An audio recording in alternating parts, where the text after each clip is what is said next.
Hey guys, today I am going to show you how to get that ultra loud modern hardstyle sound, often used by artists like Headhunterz and D-Block S-te-Fan, through mixing and mastering. With the example of Headhunterz and Vertile's new song called Before I Wake, you can see that the integrated loudness of this song is around -3.5 decibels with a true peak value of 1.1 decibels.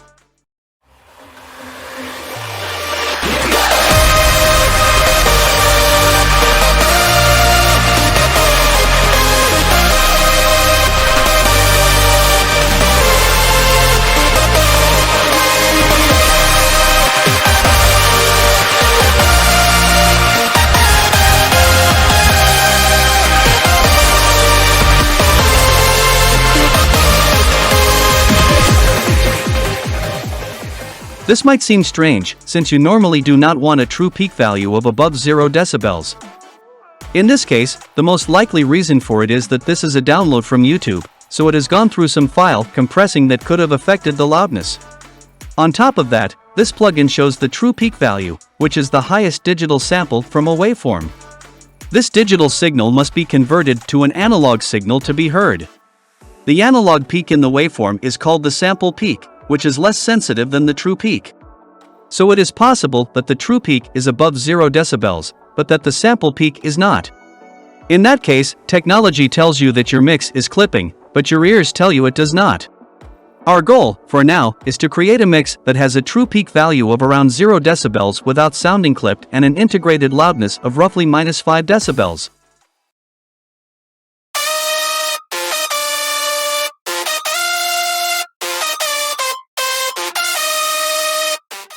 I recreated the melody as good as possible and tried to get the sounds close to the original. There are 8 leads going through this lead bus that has a high-pass filter and some fine-tuning on it.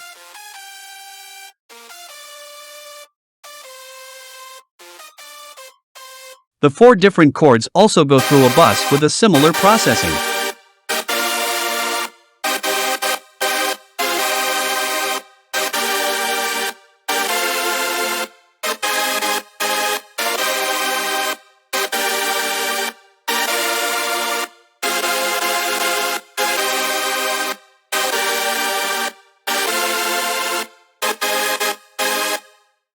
Then there are 2 harmony leads that also have a high pass and some fine-tuning.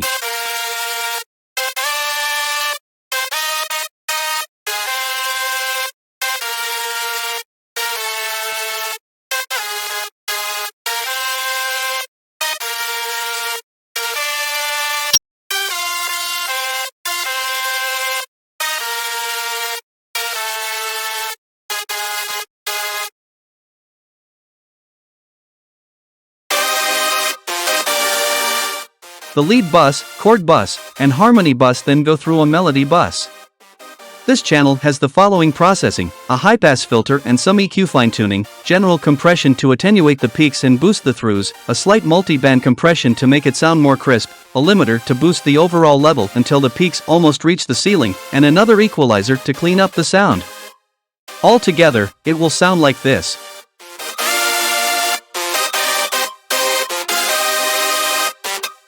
The following step are the FX sends, one for the reverb, and one for the delay.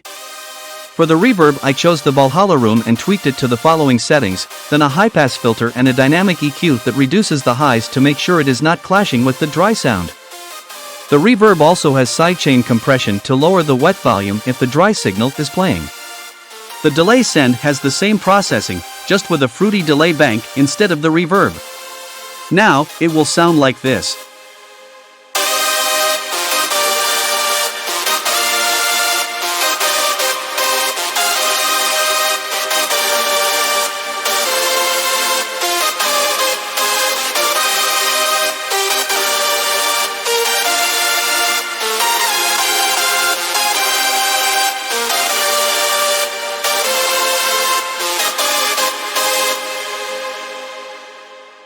Then I added the basses, 1 sub-bass and 1 respace.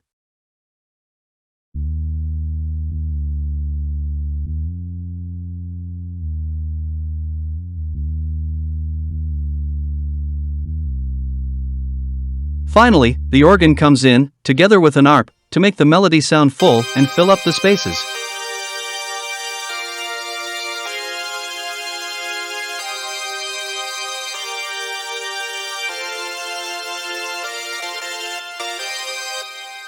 The result, without mastering, sounds like this.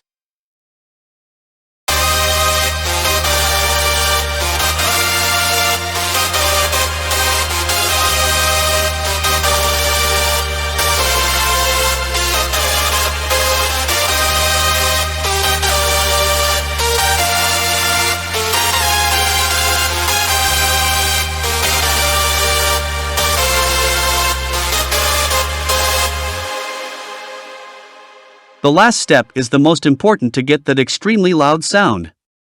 This channel has a gain staging plugin in the first slot, which reduces the input signal by 8 decibels. I use the normalizer by Hornet, which is, in my opinion, one of the best and easy plugins for gain staging. I love to do this so that I can produce and mix at a normal volume and don't have to lower the volume of all the individual channels before mastering. I used iZotope's Ozone 9 to master the track, but it only has limited processing for now. The equalizer has a brick wall low cut on 40 Hz and a brick wall high cut on 18,000 Hz to get rid of unnecessary frequencies, as well as some fine-tuning. I used the imager to increase the stereo width a little bit, which gives a full feeling to the mix. A second equalizer fine-tunes the mix even more and is followed by a dynamic EQ to reduce some harsh frequencies. The last step is the maximizer, where I increase the overall loudness again until it reaches roughly -4 decibels of integrated loudness and 1 decibel true peak value.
Now, there are various arguments to why you would not want a true peak value over 0 decibels, since it can drastically reduce the quality of the sound if you upload it to streaming platforms such as Spotify.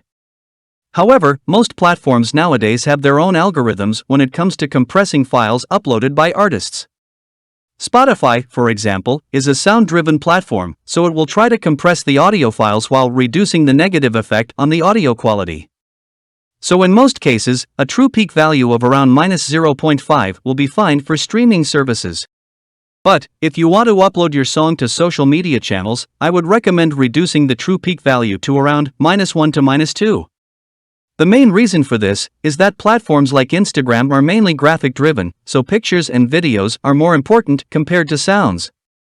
This means that audio files are compressed harder, resulting in a bigger negative influence on your audio levels and quality. On an end note, I would also recommend you to get a plugin like iZotope Insight to make your life as a producer easier. With loudness meters, you can measure the integrated loudness, also referred to as LUFS, as well as the true peak value of your mix. I know this is an expensive plugin, so there are a few free alternatives to Insight with similar functions in the description of this video. You can download the project file for free with the link in the description. It comes with all the presets like shown in the video, so maybe it can help you in your mixing and mastering process. If you like this tutorial, please hit the like button and subscribe to my channel. It would help me a lot to upload more content for you. Please let me know your opinion about this topic in the comments below.